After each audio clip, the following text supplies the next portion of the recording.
Hi guys, my name's Lewis and I'm the head personal trainer and instructor at T2 Boot Camps. And I've been getting a lot of emails recently from people who want some advice on nutrition, how they can lose weight, tone up and get in shape for the summer. Now I'm going to go through these emails and answer the questions and also help some of you guys at home that may be looking for some similar advice and want the same questions answering. So today's email comes from Jane, who lives in Widnes, and she says, "Hi Lewis, I've been using some of your healthy breakfast recipes and I have found that I no longer get hungry after I've eaten. Now previously I would eat a bowl of cereal that I buy for my children, but I would often find myself with my hand in the biscuit jar at work or a chocolate bar not long after. So they've been a big help.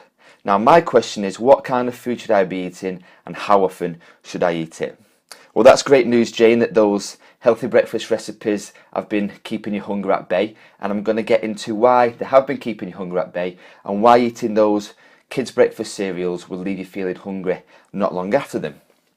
So I want to start off by saying the human diet is based on the three macronutrients, and they are carbohydrates, protein and fat.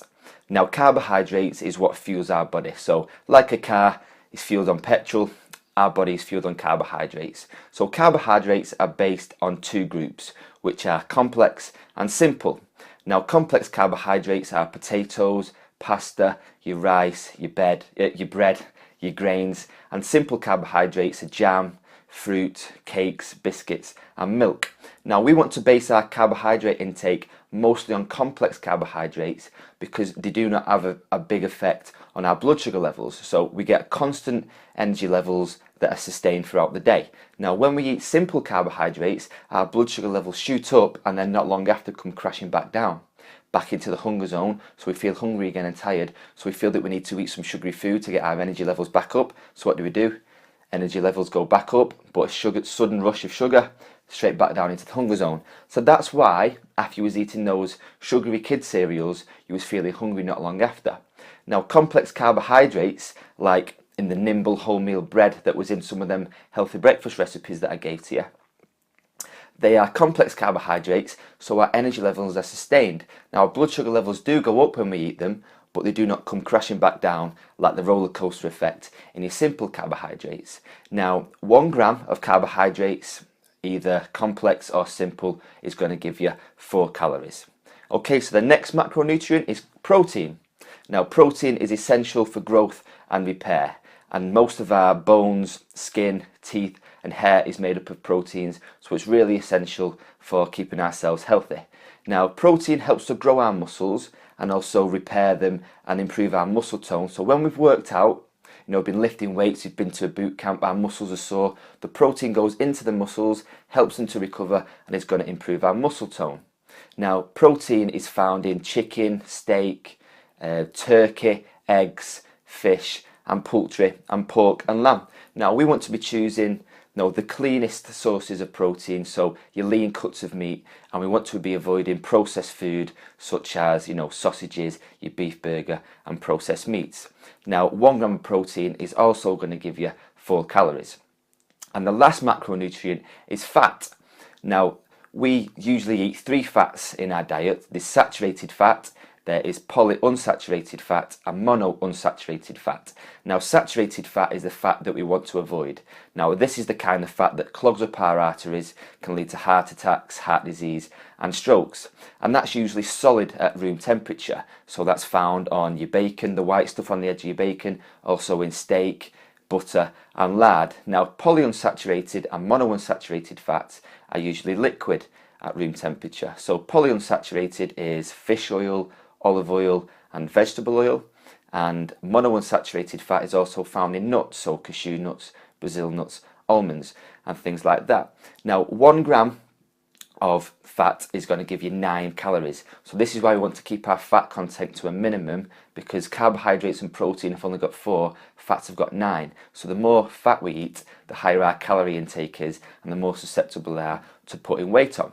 So we really want to minimise the amount of fat, but polyunsaturated and monounsaturated fats are essential in our diet. So a handful of nuts a day is going to give you enough, which is going to help to improve hormone production and just aid in an all-round healthy diet. So what percentage of our diet should these macronutrients take up? Well, the government have an interesting viewpoint on this, and their guideline is 50 to 60% from carbohydrates, 10 to 15% from protein, and 30 to 35% from fat.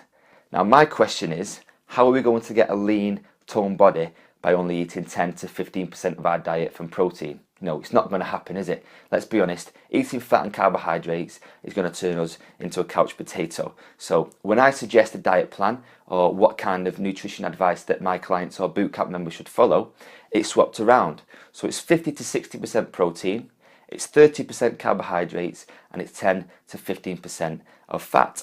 Now, the protein sources need to be lean, so lean turkey, chicken, beef, and avoiding your sausages, your bacon, and your fatty cuts of beef as well.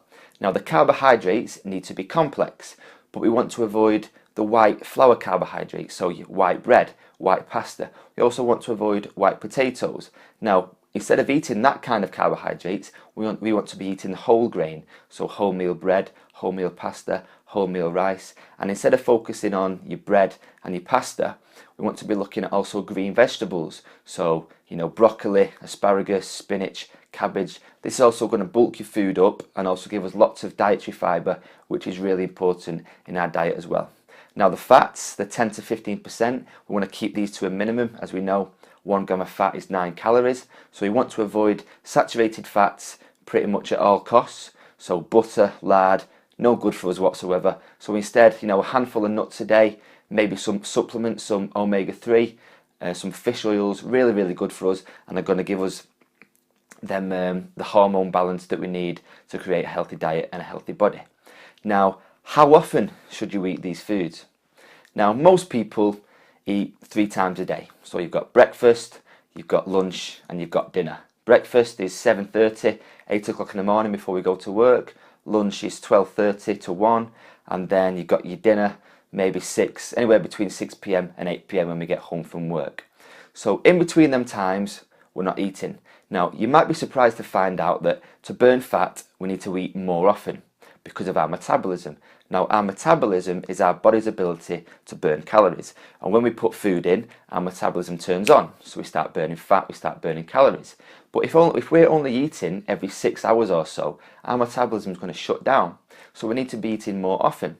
So I suggest to my clients 5 to 6 meals a day with 3 to 3.5 hours in between. So say you have 8 o'clock is your breakfast, so you're going to be eating at 8, 11, 3, 7, and then maybe, 10 o'clock, 9:30 in between those times. Now, those are going to be smaller meals, so don't worry, you're not going to be eating all that food. They're going to be smaller meals, but broken down into that 50-60% protein, 30% carbs, and 10%, 15% fat. So if you choose a healthy lean protein, a healthy carbohydrate, complex carbohydrate, and some monounsaturated or polyunsaturated fat, then you really shouldn't go wrong. So if you include that in your diet, 50-60 protein, 30% carbs, 10 to 15% fat, you can't go that far wrong as long as you're exercising and living a healthy lifestyle.